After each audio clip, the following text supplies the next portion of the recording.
The morning of the wedding felt unreal. Alex stood in front of the mirror, adjusting his tie for the fifth time, his hands slightly shaking. It wasn't nerves. Not really. It was disbelief. Today was the day he would marry Hannah, the woman who 2 years ago had walked into his life like she belonged there all along. Their love had been quiet but deep, like a river that didn't roar, but never stopped moving. And now here he was, hours away from saying, "I do." His best man, User 1, teased him. "You look like you're going to faint before she even walks down the aisle." Alex grinned, but something in his chest felt tight. By noon, guests were already arriving. The small countryside chapel was decorated with white roses. Hannah's favorite. Her college friends chatted with Alex's coworkers. Her father stood proudly near the altar. Her mother, a reserved and elegant woman, paced silently near the back, checking her watch. But Hannah wasn't there. At first, no one panicked. The makeup artist said she had left the hotel on time. Her phone had rung a few times that morning, so they knew it wasn't dead. Alex paced outside, occasionally texting her, "Everything okay? Need anything?" No answer. And he tuned in. A quiet concern had turned into murmurs. User 2 said, "Maybe Hannah got cold feet." User 3 suggested, "Maybe her car broke down." But Alex knew her better than anyone. She wouldn't just disappear. By 2:15 p.m., her phone was off. By 3 p.m., this ceremony was officially canceled. The guests were gently escorted to their cars. Her parents looked pale, confused, humiliated. Her father yelled at the wedding planner. Her mother just stood still, staring at the floor. Alex couldn't think. He sat on the chapel steps, scrolling through old texts, voicemails, photos of her trying on dresses just a week ago. 1 p.m. They called the police. A search party formed. The hotel confirmed she had checked out that morning. CCTV showed her walking out, alone, smiling, with a bouquet of wildflowers in hand. That was the last trace of her. No cameras caught her on nearby roads. No witnesses. Nothing. That night, Alex didn't sleep. He sat in his car outside the chapel, staring at the empty fields, waiting for headlights that never came. The next morning, a fisherman found something by the riverbank. A pair of white heels, a bracelet, Hannah's, and a plastic garment bag, with her wedding dress, folded neatly, inside. The police considered two possibilities: suicide or voluntary disappearance. She could have taken her own life, or she could have run away. Alex refused to believe either. No note, no warning, no body, just, "Do you not?" The days that followed blurred into each other. TV reporters swarmed the area. Social media exploded. People created theories. Some said she had a secret lover. Others said Alex drove her away. Anonymous commenters accused him of abuse, of murder. He received hate mail. A few even sent flowers, like it was a funeral. But there was no funeral, because there was no body. Weeks passed, then months. Her case slowly faded from the news. The police marked it as unresolved but presumed voluntary disappearance. Her parents blamed Alex. Her mother changed her number. Her father told him to never come near them again. But Alex didn't care about blame. He cared about answers, and there were none. Every year, on the day that should have been their anniversary, He drove back to the river. He left flowers, waited a few hours, left again. It became a ritual. Some people went to graves. He went to a patch of wild grass and river stones. He stopped living. He still existed, went to work, paid bills, answered emails, but inside, he was a ghost. The world had moved on. He hadn't. And then, 5 years later, he found a letter in his mailbox. He had no return address. The handwriting was hers. For the first few months after Hannah vanished, Alex lived in a fog. Usumaken. Usumaken. He stopped answering calls, stopped eating properly. The wedding photos that were never taken haunted his dreams. Her dress never worn. The vows never spoken. He kept her toothbrush in the holder, and her jacket on the chair, as if she might walk through the door any second. At first, everyone pitied him. Friends checked in, brought food, said the usual things. Time heals. She's in a better place. Maybe she needed to get away. But time didn't heal. It calcified. He learned how to walk through each day, like a man dragging a broken leg. The tree. The woman crew. Prayer. No foul play. No signs of struggle. Adult woman. Free to leave. But Alex couldn't believe. She'd just walk out on their life. No note. Just silence. People moved on. User 1 got married. User 2 changed jobs and moved to Seattle. Even Hannah's parents, who had once been so close to him, cut ties. Her mother in particular seemed to hate him, as if he'd failed some secret test she'd set for him. Maybe he had. Maybe love wasn't enough. He tried therapy. It didn't help. Tried dating. Once, the woman looked at him like he was somewhere else the entire dinner. She was right. He was every song, every smell, every flash of autumn wind. It all brought Hannah back. 5 years passed. Alex had become a different person. Studies, beautiful. He's lived alone in a small apartment above a bookstore. Worked the nights as a security guard at a corporate office. He didn't speak unless spoken to. He didn't decorate. His fridge was usually empty, except for coffee, eggs, and maybe leftover takeout. He didn't even keep her photos anymore. He packed them into a shoebox, sealed it with duct tape, and shoved it to the back of the closet. But then, on an ordinary Tuesday in April, everything changed. It was raining that morning. Hard. He almost didn't check the mailbox, figuring it would be soaked. Something made him go. Inside, among the usual bills and junk flyers, was a small white envelope. No stamp, no return address, just his name. Alex turned it over, puzzled, opened it. He's hot. Stopped. It was her handwriting. There were only 3 lines. I'm sorry. I don't remember you. Bia, Abeni Bihamiro, in town sound. No Hannah. No signature.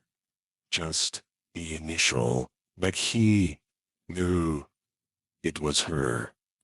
Alex read the note over and over until the ink started to smudge from his wet hands. 03 Boyer? A date? A room number? A code? He checked the postmark. None. But the envelope had a tiny logo pressed into the back. He hadn't noticed it at first. It was an embossed seal, elegant and faint. He held it under the light. Yeah. Crest. 2 lions. Liar. Latin motto, and below it, Clinica Vallis Alba, Switzerland. He looked up immediately. It was real. A private psychiatric facility near Lake Lucerne.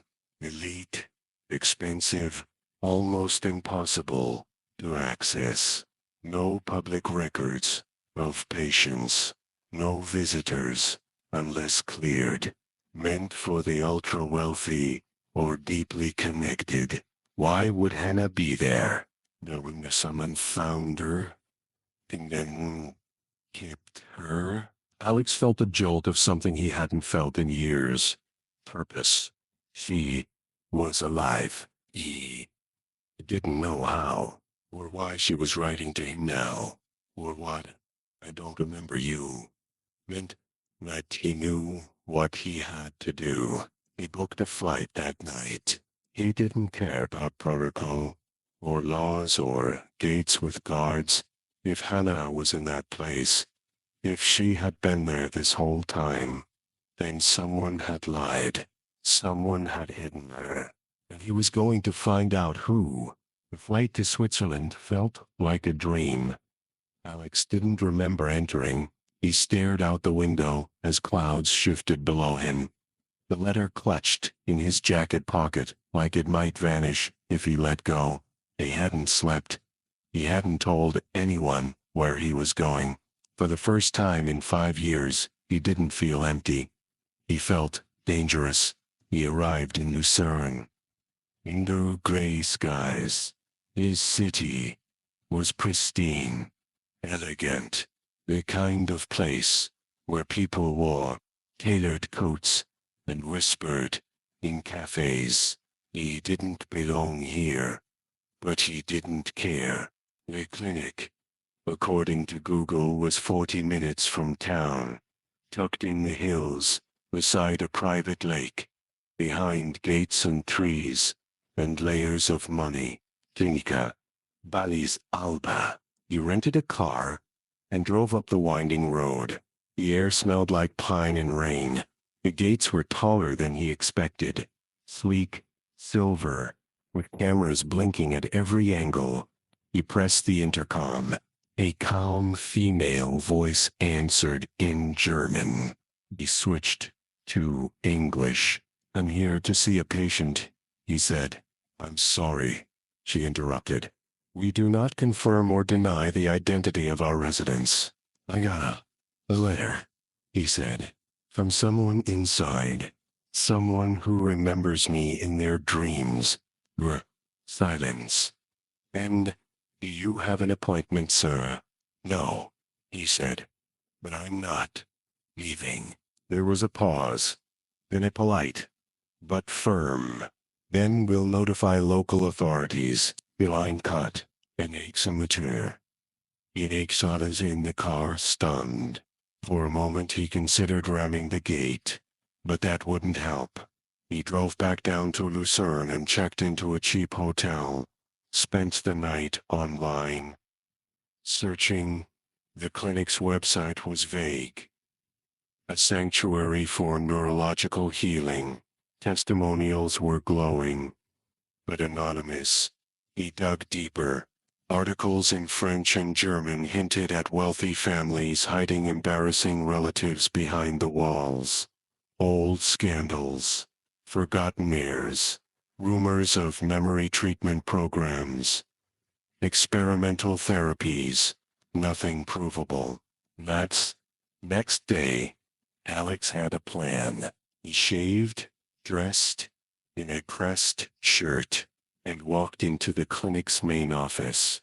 This time, with a story. He was a relative of a patient.